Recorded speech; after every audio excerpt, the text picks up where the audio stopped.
ብዙ ሰው ባለማወቅ የተሸወደበትን ነገር ልነግራችሁ ነው ዛሬ የመጣሁት ማለት ነው። የትም እንዳትሄዱ እስከ መጨረሻው ድረስ ይህን ቪዲዮ ላይክ እያደረጋችሁ አድምጡ። እስከ መጨረሻው የማታዳምጡት ከሆነ ግን ካሁኑ አውቁሙት ማለት ነው። ብዙ አላስረዝምባችሁም። እስከ መጨረሻው ለማዳመጥ ሞክሩ። ቪዲዮ ላይክ እያደረጋችሁ ባካችሁ ለሁሉም እንዲደርስ ይሄ ቪዲዮ በተለይ ማዳም ቤት ላላችሁ ለምትንከራተቱ በየሰው ሀገር ህይወታችሁን የተወሰነ ነገር ደግፍ ያደርጋል ብዬ ስላሰብኩኝ ነው ይህን ቪዲዮ እየሰራሁት ማለት ነው። ቪዲዮውን ላይክ በማድረግ ጀምሩት። እስከ መጨረሻው ድረስ አድምጡ። ሰላም ሰላም፣ እንዴት ናችሁ? ውድ የተከበራችሁ ቤተሰቦች ደህና ናችሁ? የኔ ያለው እግዚአብሔር ይመስገን። እናንተም በያላችሁበት ሰላማችሁ ብዝት ትርፍርፍ ይበልኝ እያልኩኝ ዛሬ ይዤላችሁ የመጣሁት ቪዲዮ እጅግ በጣም ቆንጆ፣ ሁላችሁም እንደምትወዱት አልጠራጠርም ማለት ነው። እንግዲህ ብዙዎቻችን ስለተሸወድንበት እውነቴን ነው የምላችሁ፣ ለረጅም ጊዜ ብር እየሰራውኝ ብሬን ባንክ ነበር ማስቀምጠው ማለት ነው። ያው አንዳንድ ጊዜ ዝም ብላችሁ እንደ ውሃ የምትመሩት ነገር የለም። እውቀት ሳይኖራችሁ ምን ሳይኖራችሁ በቃ የምትሸወዱት ነገር። ከዛም በኋላ ከነቃሁም በኋላ ብሬን ወደ መሬት ምናምን መግዛት ላይ ነው እንጂ ወርቅ ላይ ብዙ አላተኮርኩም ነበር ማለት ነው። ወርቅ እንግዲህ ትንሽ ወርቅ ገዝቻለሁኝ ቆይቷል። መቼ ነው? ከ2 ዓመት ከ3 ዓመት በፊት ነው። ዱባይ ላይ እንግዲህ 180 ብር በሚሸጥበት ጊዜ ማለት ነው። እስከ ደሪባው 233 ብር ምናምን ሂሳብ ነው የገዛሁት እኔ። አሁን ላይ የወርቅ ዋጋ ስንት ነው? በጣም በተደጋጋሚ ኮመንት ላይ ጠይቃችሁኛል እና በዚሁም እሱንም ልመልስላችሁ መጥቻለሁ። በሌላኛውም እንግዲህ ብዙ እህቶቼ እርግጠኛ ናችሁ ብራችሁን በዘመድ በአደራ ሰው በአክስት ባጎት በተለያየ ሰው አደራ ብላችሁ ገንዘባችሁን እያስቀመጣችሁ እንዲሁም አካውንታችሁን ዘግታችሁ ብራችሁን በባንክ የምትልኩ በጣም ብዙ ናችሁ። ምንም ጥርጥር የለውም። እርግጠኛ ሆኜ ነው የምነግራችሁ እኔ እና በባንክ እንግዲህ ስትልኩ እንደዚሁም ዘመድ ጋር ስትልኩ የአገር ቤት ስትገቡ በባላችሁም ላኩ በማንም ላኩ፣ ጭቅጭቅ፣ ንትርክ፣ አምጣ አታምጣ፣ እንደዚህ ነው፣ ቆይ ነገ፣ ቆይ ዛሬ፣ ብራችሁ እየተሸራረፈ እጃችሁ ላይ አይደርስም። ስቃዩ መከራው በጣም ብዙ ነው ያለው፣ ፕሮሰሱ ብዙ ነው ማለት ነው። እና ብዙዎች እንግዲህ ብዙዎቻችን እንበል አብዛኛው ሰው ከመቶ 99% አረብ ሀገር ሰርቶ አረብ ሀገር ሰርታ ነበርኩ ተብላ እንደ ተረት የሚነገርላት ምንም የሌላት ዜሮ የሆነች ድሃ የሆነች የወደቀች በሽተኛ የሆነች ሴት ነች አብዛኛዋ ማለት ነው። 99% ነው የምነግራችሁ። 1%ዎቹ ናቸው ጀግኖች ተቀይረው የራሳቸውን ድርጅት ያቋቋሙ የራሳቸውን ህይወት የሚመሩ የራሳቸው ነገር ያላቸው 1% አረብ ሀገር የሰደዱ ናቸው ማለት ነው። አብዛኞቻችን እንሰራለን፣ ከማንም በላይ ነው የምንሰራው። ነገር ግን እውቀት ስለሌለን ብቻ ደህና መሪ ስለሌለን ወይንም ደግሞ ጥሩ መረጃ የሚያቀብለን ሰው ስለሌለ ብቻ የምንመራው እንደ ውሃ ነው ማለት። ሰርተንም ለሰው ነው በቃ ላክስቴ፣ ላጎቴ፣ ለወንድሜ፣ ለምን ለእነሱም አንሆንም፣ ለራሳችንም አንሆንም። ዞሮ ዞሮ ገደል ነው የምንገባው። ብዙ ሰዎች አሉ እንደዚህ የሚሆኑ። እንደውም አንድ እህታችን ባለፈው ምንድን ያለችው 14 ዓመቴ ነው 0.5 ሳንቲም የለኝም፣ ምንም ነገር የለኝም፣ አረብ ሀገር ሰርቼ ቤት ሰራሁ፣ እንደዚህ ሆንኩ የምትሉ ሰዎች እባካችሁ እንዴት አድርጋችሁት ነው እስቲ ንገሩኝ። እኔ እንግዲህ ወንፊት ሆኝበትም እንደሆነ ለብሩ አላቅም፣ ምንም ነገር ግን የለኝም ብላ እያለቀሰች ነው የተናገረችው። ትዳር ፈልጋለሁ፣ ልጅ ፈልጋለሁ፣ ግን ምንም ነገር የለኝም ብላ ስትናገር ለመጨረሻ ነው ያዘንኩት። እና ሰው መቼም እንዳዋዋሉ ነው የሚሆነው ማለት ነው። ውሏችሁ አሁን ለምሳሌ ዶሮና ንስር አንድ ላይ ከዋለ ንስር የተለየ ባህሪ ያለው የተለየ ተሰጥኦ አለው፣ የተለየ ፍጡር ነው። ንስር እንደ ዶሮ መዋል የለበትም፣ መብረር የሚችል ነው፣ እንደፈለገ የሚችል ነው፣ የተለየ እውቀት ያለው ነው።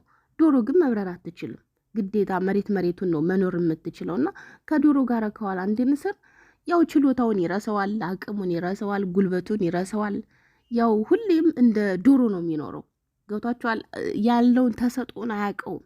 ከንስር ጋር ካልተቀላቀለ መብረር እንደሚችል አያውቅም ማለት ነው። ሁላችንም ቢሆን ውሏችንን ማስተካከል አለብን። ከማጋ ነው የምንውለው? ከተሻለ ሰው ጋር ከዋለን መቼም የተሻለን ሰዎች እንሆናለን። ብዙ ጊዜ እኔ ብር መጀመሪያ አካባቢ በባንክ ሳስቀምጥ አንዳንድ ሰዎች የራሴ ያልኳቸው ሰዎች እየደወሉ ታይ ብርሽን ባንክ አታስቀምጪ፣ ቦታ ግዢ፣ ቦታ ብትግዢ እኮ እንደዚህ ያተርፍሻል ሲሉኝ ለሌላ ሰው ደውዬ አማክር ነበር። ሳማክራቸው ምንድን ነው የሚሉኝ? አንቺ ስትመጪ መርጠሽ ለስራ የሚሆንሽን ለመኖሪያ የሚሆንሽን አይተሽ ብታረግ ይሻልሻል የሚል ሰው ነበረ። እንደዚያም ሆነ በተወዛገብኩበት መንገድ እንግዲህ አንዲት ጓደኛ ጋር ሳማክራት ቦታማ እኮ በጣም ቆንጆ ነው። አሁን ላይ ሚሊዮነር የሆኑት አረብ ሀገር ሄደው ሀብታም የሆኑ ሰዎች በጊዜ 2 ቦታ 3 ቦታ ገዝተው ነው ዛሬ ላይ ትልልቅ ደረጃ ያሉ ጓደኞች አሉ። ቦታ እኮ ቢቻል እኮ ባዶ መሬት እኮ ደጋግመሽ እኮ ብትገዢ በጣም ቆንጆ ነው ስትለኝ፣ እኔም እነኛ ሰዎች ስትመጪ ይደርሳል ራስሽ አይተሽ ለስራ የሚሆንሽ ለቦታ የሚሆንሽ። አንዳንድ ሰው የእናንተን ለውጥ አይፈልግም፣ እንድደቁ ነው የሚፈልገው። የምትበልጡ ስለሚመስለው በጣም ይጨነቃል። ገብቷችኋል? የራሳችሁ ቤተሰብ ማለት ነው። እና እንደዚያ ስትለኝ በቃ ለመግዛት ወሰንኩኝ። እኔም በጣም ስለማምንባት የራሴ ጓደኛዬ ስለሆነች አብረን ብዙ ስላሳለፍን ትክክል ናት ብዬ ያሉ የቦታ ጥናቶችን ማየት ጀመርኩኝ። ሰርች እያደረኩ ጎግል ላይ በጣም ብዙ ነገር ሳይ እንግዲህ አንዲት ልጅ መርሳ ላይ ቦታ ገዝቼ በገዛው በ3ኛ ወሬ 200 ሺህ ብር አትርፌ ሸጥኩኝ ስትል በጣም ደነገጥኩኝ። እንዴ ምን ማለት ነው አልኩኝ።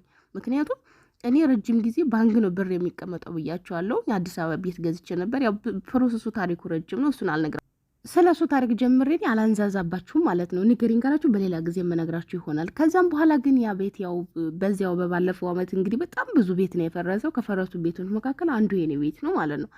ከዚያ ወደ ተስፋ ቆርጬ በቃ ምን እንደማደርግ አላውቅም። በቃ ብሬን ብቻ ነበር የማስቀምጠው። እየሰራው አስቀምጣለሁኝና አሁን ራሱ በቅርብ ስገዛ ቦታ በጣም በውድ ነው የገዛሁት። የሚገርማቸው ነገር ማለት ነው አሁን በቅርብ ስለሆነ የገዛሁትና በፊት አውቄበት ቢሆን ኖሮ የት ደረጃ እንደምደርስ እገረማለሁኝ።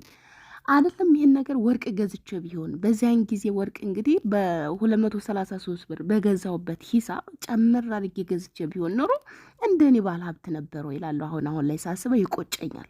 ብሬን ባንክ እያስቀመጥኩኝ የከረምኩበት የኖርኩበት ጊዜ እንደ ግርሳት ያንገበግበኛል። የምሬን ነው የምላችሁና ስንቶቻችሁ ናችሁ እንደዚህ የምታደርጉ? ግን እህቶቼ ስንቶቻችሁ ናችሁ?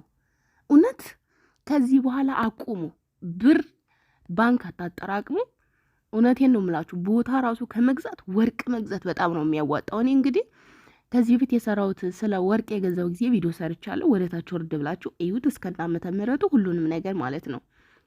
አሁን ላይ እንግዲህ ወርቅ ስንት ነው ዱባይ ላይ? እኔ በዚያን ጊዜ ስገዛ 233 ብር ነበር፣ እስከ ደሪባው ሁሉን ነገር ራሱን ችሎ ማለት ነው። አሁን ወርቅ ዱባይ ላይ እንግዲህ በጣም ብዙ ሰዎችን የጠየቁት በተደጋጋሚ በምስሉ ላይ እንደምታዩት እንግዲህ ዋና ዱባይ ጎልድ ነው ያለችው ይቺ ልጅ። እሷን እንደምሳሌ ላስገባላችሁ ብዬ ነው እንጂ ብዙ ሰው ነው የጠየቁት። 455 ብር ነው ያለችኝ። እንግዲህ ደሪባው ምናምን ሲጨመርበት እስከ 500 አስጠጉት እናንተ። ሌላም እንግዲህ ጠይቄ ነበር ማለት ነው። አንደኛ የተባለው ወርቅ ወደ 500 ምናምን ብር ነው የነገሩኝ። አሁን ላይ በጣም ነው የተገረምኩት። ታውቃላችሁ ምን ያህል እንደቆጨኝ? በዚያን ጊዜ እኔ ብር ነበረኝ። ያችን ጥቂት ወርቅ ስገዛ ብር ነበረኝ፣ መግዛት እችል ነበረ። ነገር ግን ትዝ አላለኝም። ወርቅ እንደዚህ አልመሰለኝም። እውቀት የለኝም። ገብቷችኋል? ለዛ ነው ቅድም ስለ ዶሮና ስለ ንስር ያነሳውላችሁ ማለት ነው። ስማርት የሆኑ ጓደኞች ሲኖሯችሁ በአንድ ጊዜ እናንተን የሚይዘዋችሁ ወደ ላይ ይመነጠቃሉ። እና ሁሌ ጊዜም ቢሆን አዋዋላችሁን አሳምሩ ይላሉ አባቶቻችን ሲናገሩ እስከናነጋገሩ። እና ቤተሰቦቼ ምልላችሁ ነው ዛሬ እንግዲህ ያው መግቢያው ላይ እንደነገርኳችሁ የምትበቀሉልኝ እንግዲህ እስከዛሬ ቁጭቴን አሁን ባላችሁ ብር ወርቅ ተወደደብን ሳትሉ የትም ቦታ ብትሆኑ በአረብ ሀገር ያላችሁ እህቶቼ እባካችሁ ወርቅ ግዙ። ወርቅ ገና ይጨምራል እንጂ አይቀንስም። ወርቅ ንብረት ነው፣ ሀብት ነው። ወርቅ ብዙ ቦታ አይፈልግም፣ ትንሽዬ ቦታ ነው የሚፈልገው። ብዙ ማከማቻ ነገር አይፈልግም። በዚያ ላይ ደግሞ በማንኛውም ጊዜ የትኛውም ሀገር ሆናችሁ ብትቸገሩ የሆነ ነገር ቢገጥማችሁ ብድግ አድርጋችሁ ወዲያው መሸጥ ትችላላችሁ። ልብስ ብራንድ ልብስ ገዝታችሁ ብታጠራቅሙ፣ ብራንድ ጫማ ብታጠራቅሙ፣ ቦርሳ ብታጠራቅሙ ጊዜው ያልፍበታል። ገብቷችኋል? ፌል ያደርጋል። ምንም ጥቅም የለውም። አውጥታችሁ ልሽጥ ብትሉ እንኳን አይደለም ትርፍ እንኳን አይደለም በወቅቱ በትንሽዬ ብር እንኳን ጨርቅ የሚገዛችሁ ሰው የለም፣ ልብስ የሚገዛችሁ ሰው የለም። ይሄ ግን ወርቅ ማለት ንብረት ማለት ነው። አሁን ላይ ወርቅ እንግዲህ ባለፈው ኢትዮጵያ ውስጥ የውጭ ወርቅ ባለፈው የሚሸጠው 17600 ብር ነበረ። በአሁን ሰዓት ግን መቼ ነው ይሄ የሆነው? ለመስቀል በዓል እንግዲህ እንቁጣጣሽ ዛሬ እንግዲህ ጥቅምት ላይ ነን፣ ገና ከአንድ ወር በፊት ማለት ነው። አሁን ላይ አንድ የውጭ ወርቅ 21 ካረንት የሚሸጠው ስንት ነው? 23 ብር ነው። ትርፉ እንግዲህ የትና የት እንደሚነጥር ተመልከቱ። እንደውም ቦታ እንኳን ቢኖራችሁ ቦታውን ሸጠው ወርቅ መግዛትን የመሰለ ነገር የለም ብዬ ነው የማስበው እንደኔ። እና እባካችሁ ልብስ አትሰብስቡ፣ ኮተት ጫማ ምናምን አትሰብስቡ፣ ጥቅም የለውም። አንደኛ ነገር ለገዝታችሁ ማስቀመጥ ነው። አመት ታስቀምጡታላችሁ፣ 2 ዓመት ሳትጠቀሙት በጣም ነው የሚያስጠላው። እኔ የገዛኋቸው ጫማዎች አሉ በፊት ሳላውቅ ገዝቼ ያስቀመጥኳቸው። ባለፈው ሻንጤን ስከፋፍት ፌድ ያደረገ ጫማ አለኝ። አንድ ቀን ያለበስኩት ጫማ ማለት ነው። አንድ ቀን ያለበስኩት ጫማ አንድ እግሩ ፌድ አድርጓል፣ አንድ እግሩ ደህና ነው። ገብቷችሁን? እንደዚህም ይገጥማልና ምልላችሁ ነው። ወርቅ ግዙ እባካችሁ። ተወደደብኝ ብላችሁ አሁንም ቢሆን ከመግዛት ወደኋላ አትበሉ።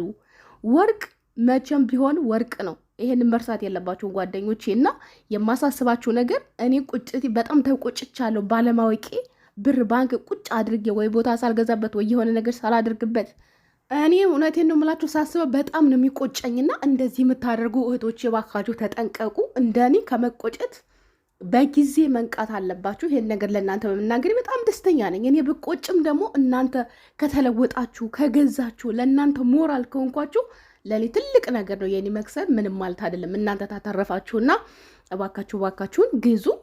ወርቅ በጣም ጠቃሚ የሆነ ንብረት ነውና ብር ከምታስቀምጡ ይልቅ የትም ቦታ የትኛውም ሀገር ሆናችሁ ብር ከምታስቀምጡ 21 ካራንት ወርቅ እየገዛችሁ አስቀምጡ። እመኑኝ የሆነ ቀን እናንተ ጥግ የሚደርስ ሀብታም የለም። የሆነ ቀን ማለት ነው። እና ይሄን ምክሬን ሰምታችሁ ከዚህ ደቂቃ በኋላ ደሞዛችሁን እየተቀበላችሁ የቻላችሁትን ያክል ወርቅ እየገዛችሁ አስቀምጡ፣ ቆጥቡ።